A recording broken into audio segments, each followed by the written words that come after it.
Во денешниот дневник на ТВМ ке гледате: асфалтирани шахти на улица Спас Банџов.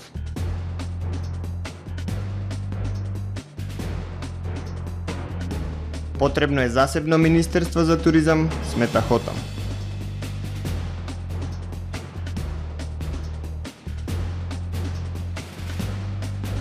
Од утре делумна забрана за движење во шума, казна од 1500 до 2000 евра.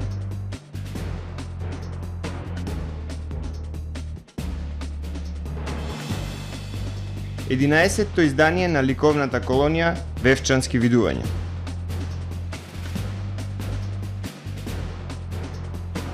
Земјотресот во Авганистан однесе повеќе од 1000 животи. Ги погледнавме кратките најави. Со дневникот започнуваме по временската прогноза. Останете со нас.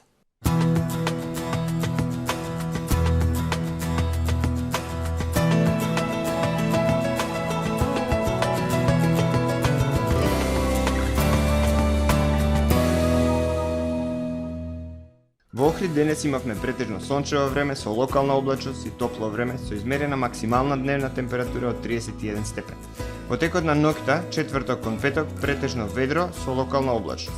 Во петок над Британските острови ќе се наоѓа центар на широко поле на низок воздушен притисок, кој што во западна, северозападна, како и централна Европа ќе услови нестабилно време со врнежи од дожд, а локално со порени дождови.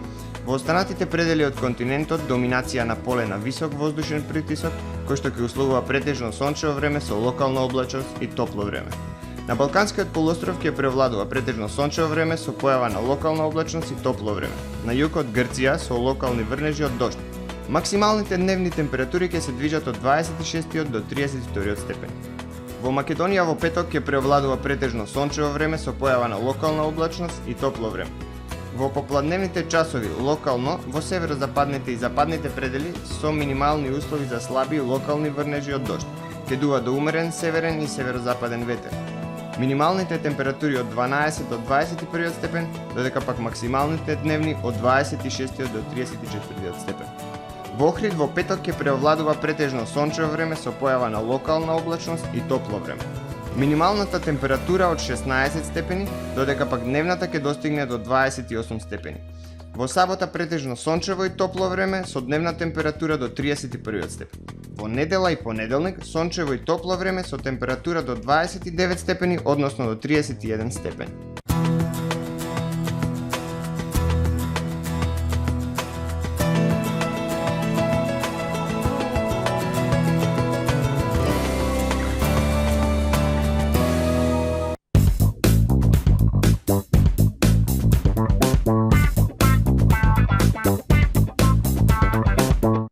Како да го искористам слободното време за дополнителна заработка?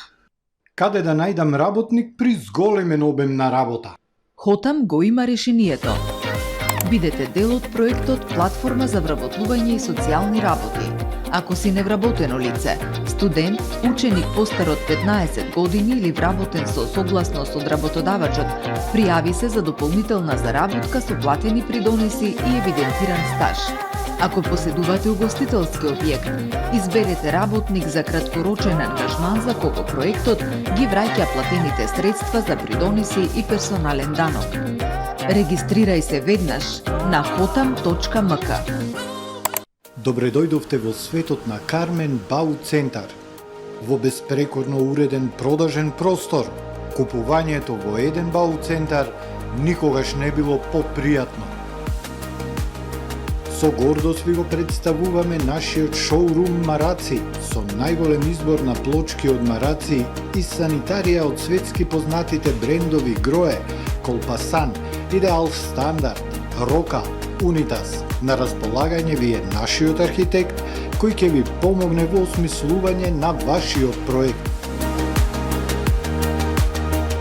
Располагаме со најбогатата палета на ламинат во државава. Одберете од 100 различни дизајни на Swiss Chrono. Покрај стандардниот избор на фасадните системи Knauf и Бекамент, ви нудиме богат избор на професионален алат на реномираните производители Bosch и DeWalt. Кармен Бау Центар на улица Железничка.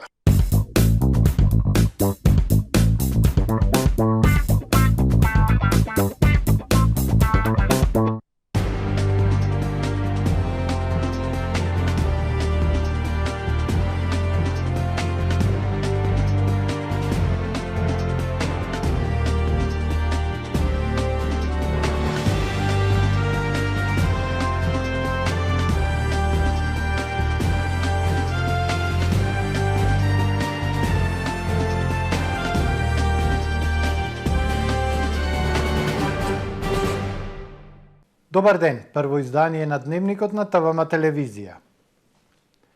Шахти покриени со асфалт. Поради ова, улицата Спас Банџов се поплавува при врнежи од дожд. Асфалтирана е пред 1 месец, а шахтите се оставени со слој асфалт, поради што улицата станува непроодна. Од Фондот за комунални дејности кратко одговараат. Изведувачот наскоро ќе го отстрани асфалтот од шахтите. На улица Спас Банџов со асфалт се покриени повеќе шахти. Улицата доби нов слој асфалт пред непол месеца, при тоа се асфалтирани и шахтите за одведување на атмосферските води. Станува збор за споредна уличка која ги поврзува улицата Партизанска, кај црквата Свети Никола со Кеј Македонија. Жителите реагираат дека при поголеми врнежи од дожд улицата станува непроодна. Дождовната вода нема каде да истекува заради затворените шахти. Тоа предизвикува поплава на улицата и дворовите во пониските делови на семејните куќи, згради и бројните сместувачки апартмани кои ги има на тој потек. Кога врнат улицата се полнит како ендек. Немат ни шахти, ни махтини, ништо немат. Газиме па вода. Дороите таму се наполнија во улица 14. Улица 14. Тука се наполнија. За комуналниот проблем се обративме до јавното предпријатие Нискоградба, задолжено за одржување на градската мрежа, атмосферска и секундарна канализација. Добивме одговор дека на оваа улица нема атмосферска канализација, но има шахти кои се прилагодени за прибирање на дождовните води. Атмосферска канализација има поставено на паралелните улици Партизанска и Кеј Македонија. За посочениот проблем, јавното предпријатие Нискоградба се оградува од одговорност. Во писмениот допис вела дека до нив не е пристигнат налог од Фондот за комунален развој при општина Охрид за подигање и нивелирање на шахтите. Пропустот го лоцираат кај изведувачот на градежните работи Ади Рилинден. Побаравме одговори од Фондот за комунални работи при локалната самуправа, зошто дозволиле да останат недовршени работите на ова улица и кои се членовите на надзорниот одбор задолжени за контрола на изведените работи. Граѓаните плаќаат даноци за квалитетно да бидат завршени комуналните работи, како од изведувачот, така и од контролата од членовите на надзорниот одбор, а не улиците да се под вода и кал. Од фондот кратко одговорија: наскоро изведувачот ќе ги исчисти шахтите покриени со асфалт, но не добивме одговор на прашањето кои се членовите на надзорниот одбор. Хотам против новата реформа на државната администрација, која предлага фузирање на Агенцијата за туризам заедно со други агенции, именувана како Агенција за поддршка на предприемништвото. Експертите сметаат дека овој предлог е уназадување. Предлагаат формирање национална туристичка организација или засебно Министерство за туризам по теркот на останатите земји од регионот. Новата реформа на државната администрација предвидува фузирање на Агенцијата за туризам со повеќе агенции во Агенција за поддршка на предприемништво под капа на Министерството за економија. Според туристичките експерти, ова е избрзано и несоодветно решение кое ќе значи уназадување. Неопходно е формирање на национална туристичка организација или засебно Министерство за туризам по теркот на останатите земји во регионот. Само на таков начин ќе има развој на туризмот, формирање на туристичка инспекција и полиција кои ќе го регулираат пазарот, што е клучен предлог во стратегијата за туризам. Се бараше агенцијата да стане национална туристичка организација со посебни ингеренции под која што ќе треба да бидат туристичката инспекција и туристичката полиција, дополнително истата да има и неколку канцеларии, destination management организации под нејзино управување, се со цел да овозможиме уште поголема промоција, уште поголема поддршка на секторот. Хотелската асоциација смета дека е неопходно формирање на засебно Министерство за туризам кое ќе делува во интерес на развојот на туристичкото стопанство. Треба да се има едно Министерство за туризам кое ќе работи и ќе делува посебно и така би се решавале повеќе проблеми кои стално нели ги спомнуваме од типот на нели усогласување туристичка полиција и така натаму, што ни фали све во туризмот, кои би биле во надлежност на тоа министерство. Туристичкото стопанство е столб на економијата. Од Агенцијата за промоција на туризмот најавија интензивирање на средбите со сите засегнати страни за разгледување на новата предложена систематизација. Од утре делумна забрана за движење во шуми и шумско земјиште од 6 до 20 часот. соопшти јавното претпријатие Национални шуми. Забраната се воведува со оглед на зголемената опасност од појава на шумски пожари на отворен простор. Делумната забрана за движење во шума ќе стапи на сила утре, 24 јуни, и ќе трае се до проценката дека е намален ризикот од појава на шумски пожари, односно до нејзино отповикување, се наведува во соопштението на Национални шуми. Движењето ќе биде дозволено единствено со писмено одобрение издадено од подружниците на јавното претпријатие Национални шуми Скопје за подрачјето со кое стопанисуваат и управуваат. За спроведување на забраната одговорни се вработените од јавното претпријатие Национални шуми кои вршат дејност заштита, шумска полиција и Министерството за внатрешни работи. За непочитување на оваа забрана на физичките лица кои ќе бидат затекнати дека се движат во шума и шумско земјиште, согласно член 106 од Законот за шуми, ќе им биде изречена парична казна од 1500 до 2000 евра во денарска противредност, се наведува во соопштението. Ново издание на ликовната колонија Вевчански видувања. Најавено е учество на 20 на уметници од земјава и Европа. За прв пат годинава се организира и летна ликовна школа за деца. Во периодот од 25 јуни до 10 јули во живописниот амбиент на ресторанот Вија Игнација во Вевчани, повеќе од 20 афирмирани сликари од Република Македонија, балкански држави и неколку европски земји своето уметничко творештво ќе го представат на јавност. Годинава можност ќе им се даде и на младите сликари.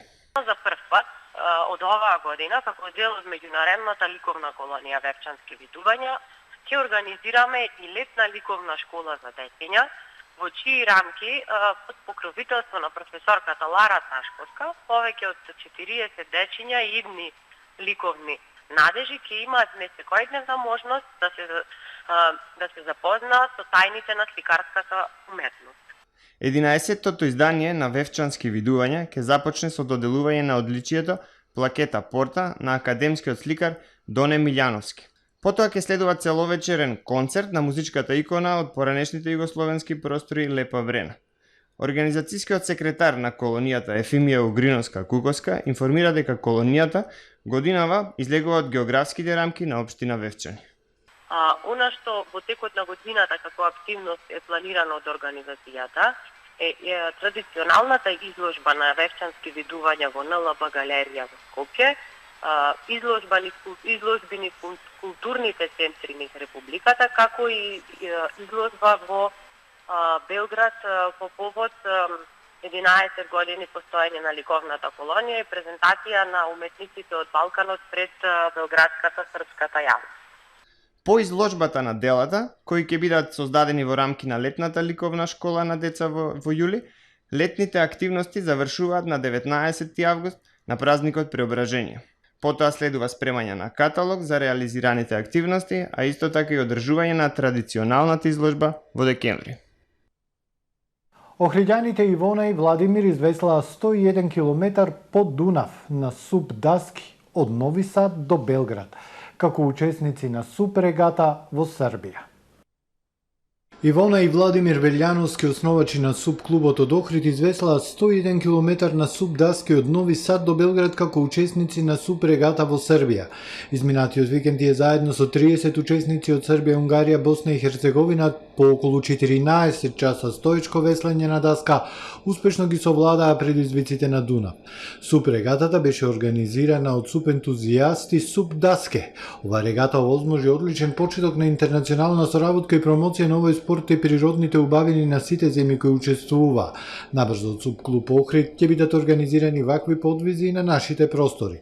Стоечкото веслање на даска е уникатен начин да се биде блиску до природата со дополнителни придобивки како што е вежбање на целото тело, медитација и социјализација. Овој спорт е одличен за уживање и за почетници и за оние кои никогаш не пробале поради тоа што лесно се изучуваат основните техники. Ова лето уште една новина од младите ентузијасти од СУП клубот Охрид. Покрај тековните понуди на СУП тури со инструктори и обука за истото, за прв пат во Охрид се организираат часови по јога на СУП Даски на неколку мирни и спокојни локации каде ќе може да уживаат во звуците на природата и езерото. Тесен беше просторот во предворието на црквата Света Софија да ги собере сите оние кои вчера дојдоа да вдишат театар. на 7-то издание на фестивалот кој како предвесник на Охридското културно лето се реализира во периодот од 22 до 24 јуни во Охрид, велат од Општинската организација на Црвениот крст од Охрид. Одржан спектакуларен настап на театарската група на Црвен крст Охрид во предворието на црквата Света Софија. Изведен музичко-поетскиот перформанс Треба да бидеме подобри во режија на Емилија Блажеска, Весна Терзиоска и Јованка Сион-Доленц. На младите и талентирани актери преку стиховите на повеќе македонски поети Ацо Шопов, Блаже Конески, Славко Јанески, Анте Поповски, Гого Ивановски, Гане Тодороски и Ива Дамјановска на креативен начин ја представија борбата на човекот со различни искушенија, тешкиот пат на човекот низ очајот и рамнодушноста, подемите и падовите на човечката борба да излезе од лавиринтот на безнадежноста, но и надежта за подобро утре и подобро ние. Втората вечер од театарскиот фестивал Диши театар е резервирана за проекцијата на филмот На прав пат во продукција на Црвен крст Ушице во 18 часот во Центарот на култура Григор Перличев, а во 21 часот на сцената на предворието на црквата Света Софија свој настап ќе има театарската група на Црвен крст Битола со представата Умри машки. Влезот за сите представи е слободен. Во продолжение вестите од светот. Високиот представник на Европската Унија за надворешна политика и безбедност Жозеп Борел изрази незадоволство поради тоа што Бугарија нема напредок во однос на отварањето на пристапните преговори меѓу Македонија и Албанија и рече дека тоа покажува дека консензусот не е добро решение за донесување одлуки во ЕУ. Тој истакна дека сепак има една добра вест, а тоа е напредокот во диалогот меѓу Белград и Приштина за енергетиката. Европската Унија мора да направи се за да го направи Западен Балкан дел од овој свет. Високиот комесар за проширување на ЕУ Оливер Вархеј денеска во пресрет на самитот ЕУ Западен Балкан изјавил дека сега е време да се донесат одговорни одлуки и истакнал дека Западен Балкан треба да биде дел од ЕУ. Тој го повикал бугарскиот парламент денеска да го стави на гласање предлогот за отварање преговори со Северна Македонија и Албанија. Речиси 2000 куќи се уништени во силниот земјотрес кој вчера го погоди од далечниот дел од Авганистан, каде што недостатокот на машини за отстранување урнатини ги забавува спасувачките операции, изјави хуманитарниот координатор на ООН Рамис Ал Кабров. Тој рече дека просечно афганистанско семејство има најмалку 7-8 члена и дека се случува неколку семејства да живеат под ист покрив. Земјотрес со јачина од 5,9 степени по Рихтер завчера ја погоди изолираната погранична зона во југоисточен Авганистан, при што досега загинаа најмалку 1000 лица. Над 150 објекти од културата се делумно или целосно уништени за време на речиси 4-месечната војна во Украина, соопшти денес Организацијата за наука, образование и култура на Обединетите нации УНЕСКО. Во борбите делумно или целосно се уништени 152 културни објекти, 70 верски, 30 историски, 18 културни центри, 15 споменици, 12 музеи и 7 библиотеки. Се наведува во соопштението на УНЕСКО. 3/4 од овие уништени објекти се наоѓаат во 3 украински региони, во Донецк, во Харков и Киев. Увидот од терен го извршија експерти на УНЕСКО. Рускиот председател Владимир Путин соопшти дека земјите од БРИКС работат на сигурни алтернативни механизми за плаќање за меѓународните порамнувања. Во обраќање на бизнис форумот БРИКС 2022, тој вчера најави дека земјите од БРИКС, Бразил, Русија, Индија, Кина и Јужна Африка моментално работат на воспоставување нова глобална резервна валута. Се разработува прашањето за создавање меѓународна резервна валута заснована на кошница со валути на нашите земји, рече тој на бизнис форумот БРИКС. Ова е се во првиот дневник. Повеќе информации на нашиот портал tvm.mk и на профилите на ТВМ на социјалните мрежи. Пријатно!